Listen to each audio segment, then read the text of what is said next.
ஒரு காட்டில் கீச்சி என்ற குட்டி எலி இருந்தது. அது பார்க்க அழகாக பளபளப்பான ரோமங்களுடன் இருந்தது. ஆனால் கீச்சிக்கு ஒரு கெட்ட பழக்கம்.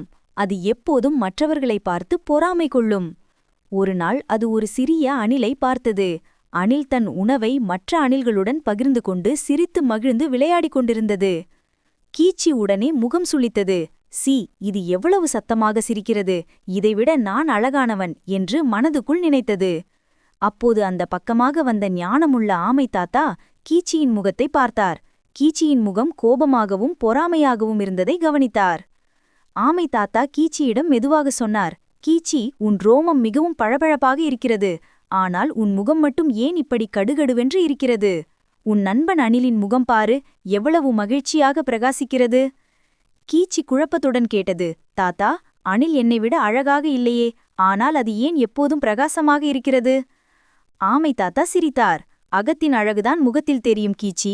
அணில் தனது நண்பர்களுக்கு உணவை பகிர்ந்து கொடுத்து அன்புடன் விளையாடுகிறது. அதனால்தான் அதன் மனசு சந்தோஷமா அழகாக இருக்கு.